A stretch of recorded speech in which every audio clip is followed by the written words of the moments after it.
next speaker has been at the forefront of Pakistan's marketing transformation. With over 30 years of experience, he has led JazzCash to record-breaking growth. Please welcome Mr. Syed Asad Rizvi, Head of Marketing and Communication at the JazzCash, a name with innovation and brand leadership.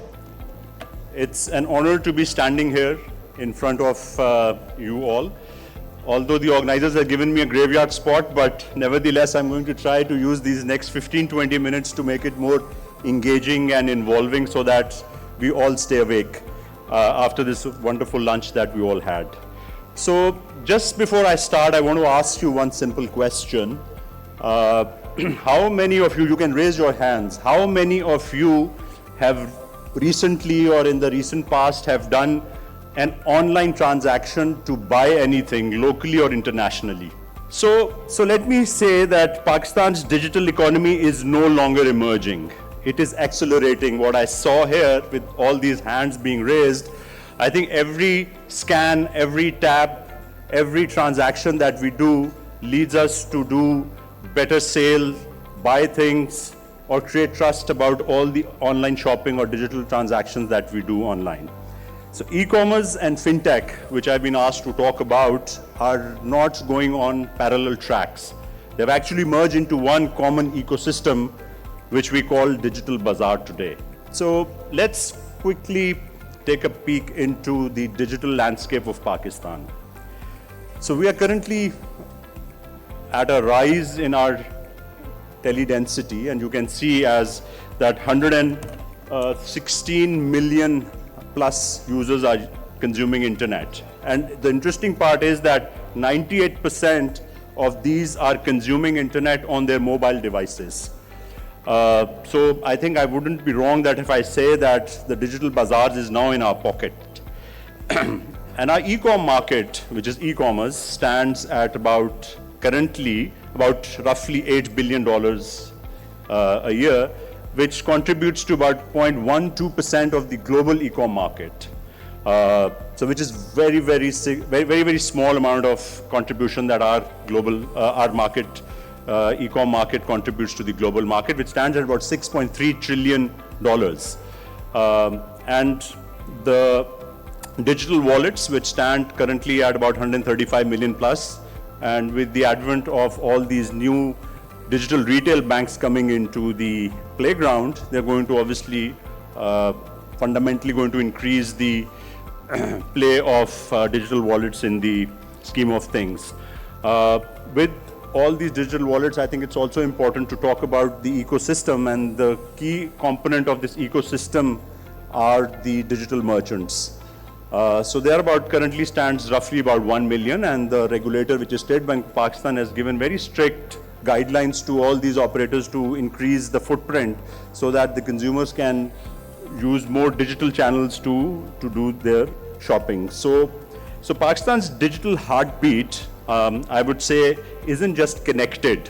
I think it's commercially alive. When you see these numbers, I think it is pointing towards all those developed markets where we just talked about that $6.3 trillion of online shopping is done. I think we are not very far from reaching to that stage. I think COVID really accelerated that pace, because a lot of people have now gained that confidence to do online shopping.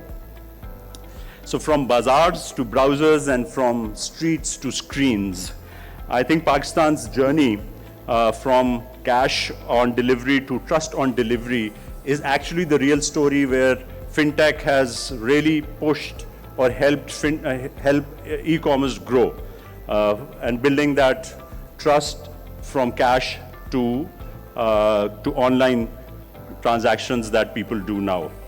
Once consumers began to trust digital payments or digital means of payments, I think the next stage is where these marketplaces try to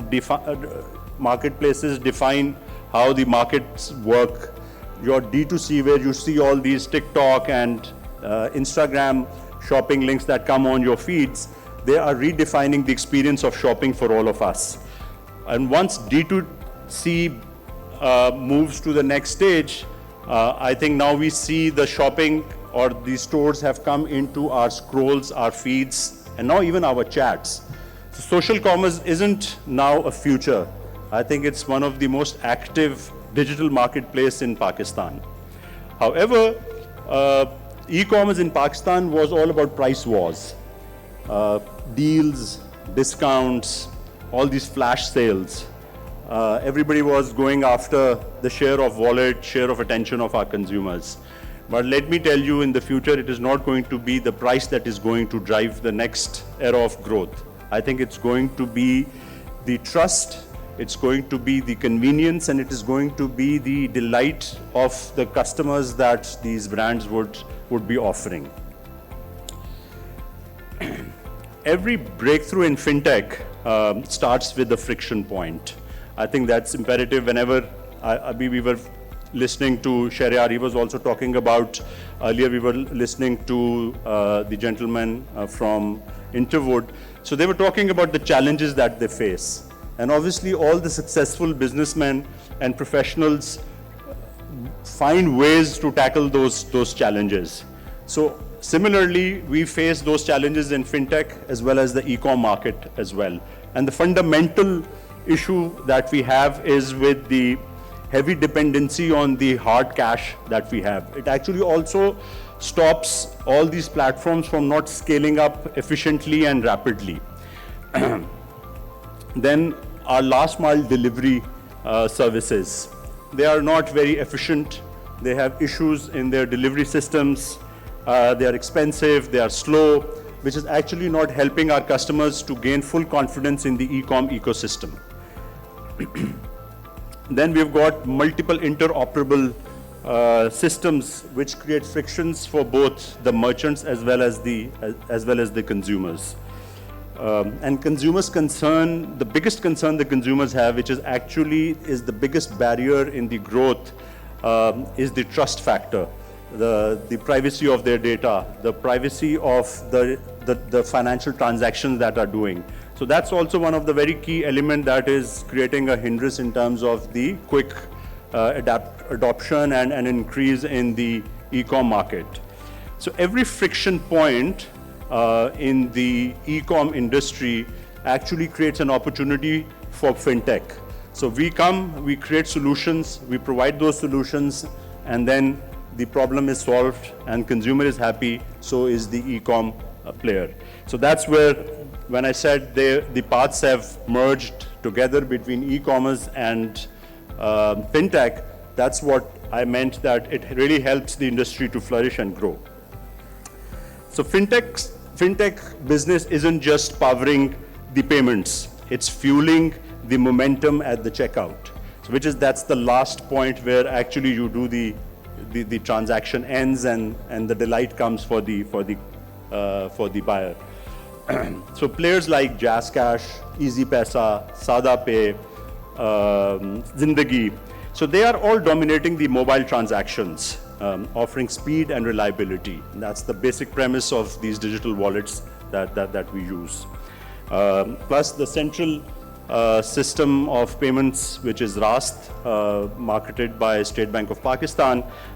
They provide you free and real-time transfers, which actually accelerating the settlement process for both on the merchant side as well as for the consumers as well. Buy now, pay later, BNPL, which is now really flourishing. They, as well as the embedded merchant options, are gaining a lot of traction amongst our consumers, because currently the financial pressures that people have, they do want to buy certain things, but an offer of buy now, pay later really helps them do the purchase. So they are actually boosting your average order value and conversion rates. So fintech isn't at the checkout, what I initially said. It's actually the checkout, because we are part of the entire ecosystem of a consumer journey when they are doing an online transaction. So just to give you a quick view of how this digital financial space is going to look like in the next 5 years, I just want to show you a small little video with some statistics that will give you a little peek into what we should be looking forward to in the next 5 years.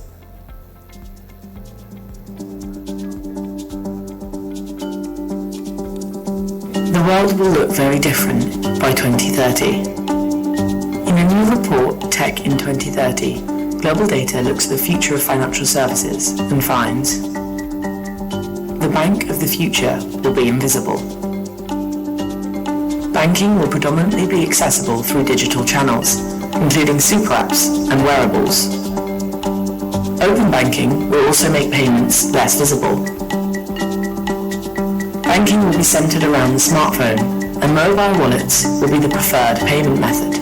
Cash will continue to decline globally in favor of electronic payment tools for everyday transactions.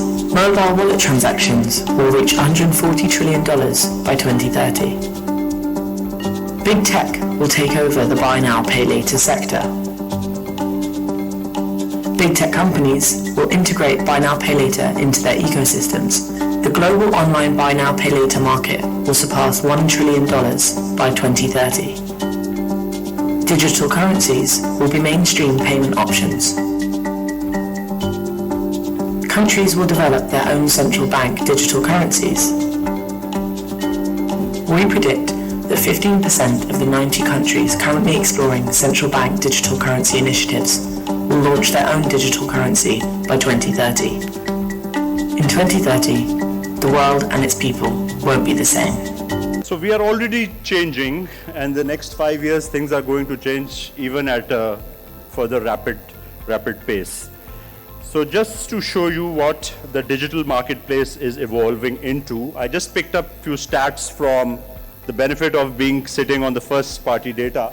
The retail payments I picked up from the last quarter, where we stand at about 164 trillion rupees of payments were done, and out of these, the actual point that I want to make is 89% volume was through digital means, which contributes to about 29% done in terms of value. A quarter before to this, it was 28%, so the numbers are slowly and gradually on the rise.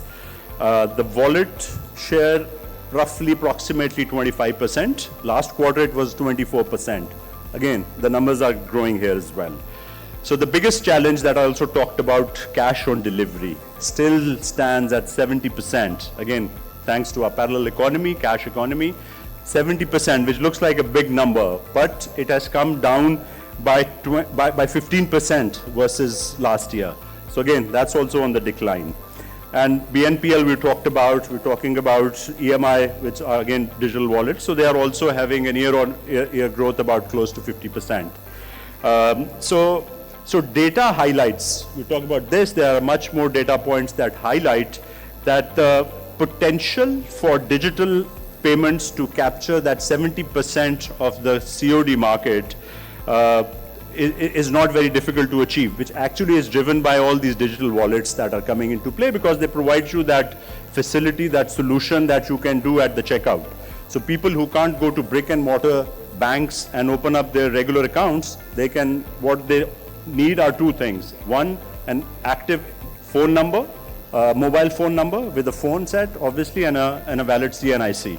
And here you go, you can open up your account and you are ready to go, rock and roll, do your transactions, bill payments, anything. So that's what is going to help us reduce that 70% share of COD market. At JazzCash, we are trying very hard to create an impact into e-commerce, online digital payments. So just to give you a little sneak peek into what we are doing, I just want to showcase this, not by showing you a slide, but a small video. And then after this, the interesting stats would come. This will show you what all we are doing. These are very interesting numbers, but do keep paying attention to the next slide that comes. So we'll see this, and then I'll tell you why I am referring to the following slide. From humble beginnings to leading Pakistan's digital payment revolution, JazzCash has been at the forefront of e-commerce enablement.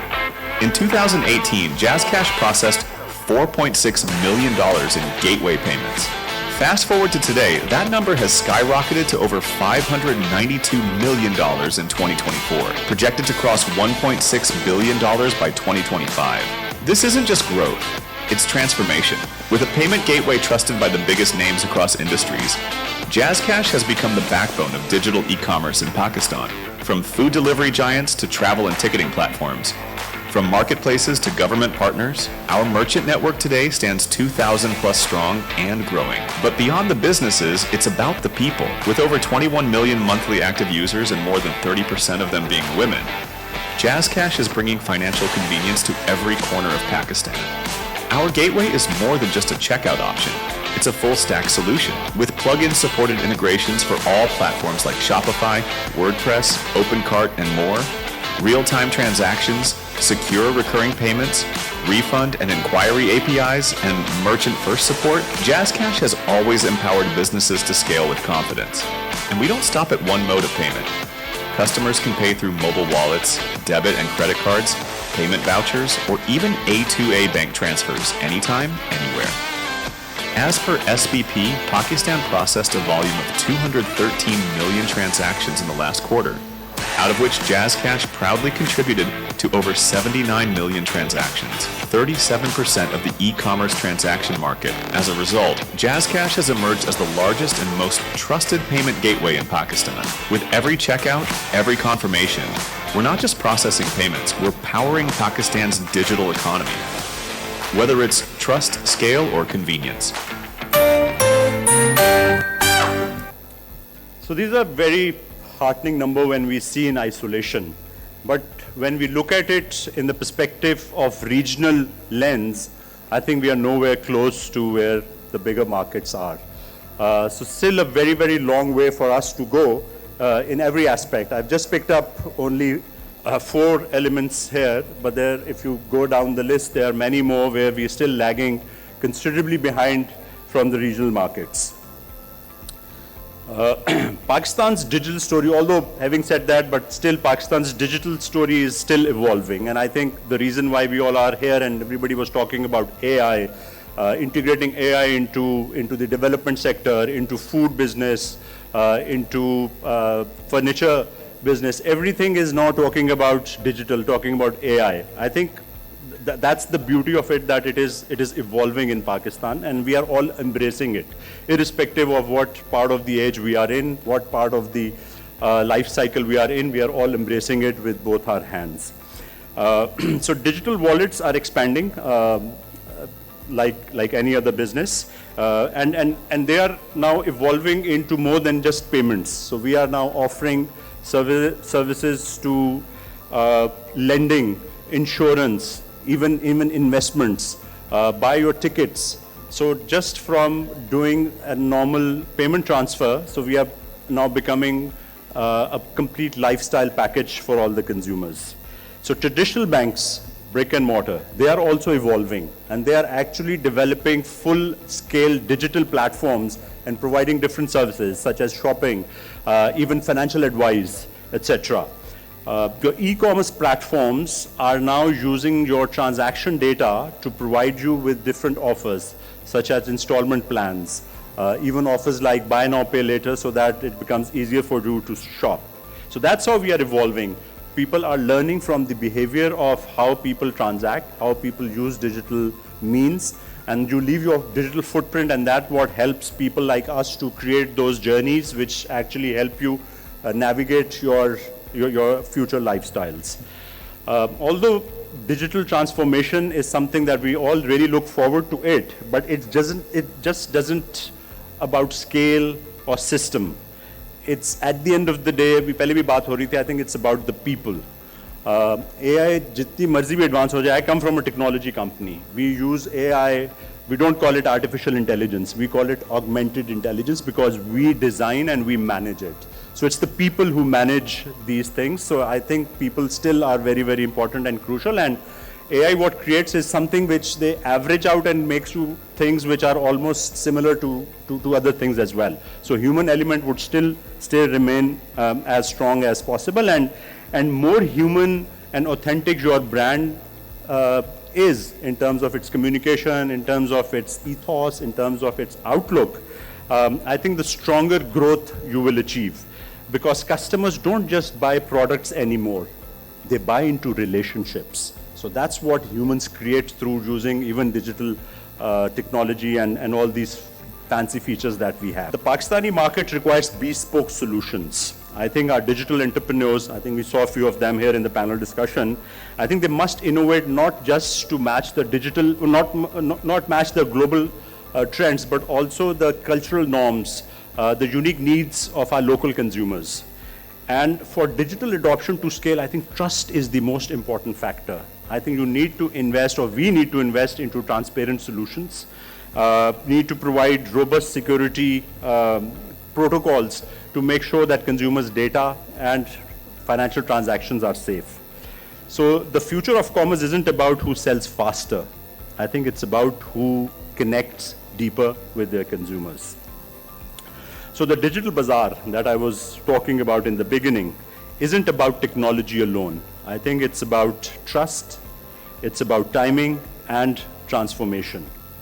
Those who can connect commerce and capital, I think they are the people who are going to define, and actually with culture, so they are the people who are going to define the next story of the next digital story of Pakistan.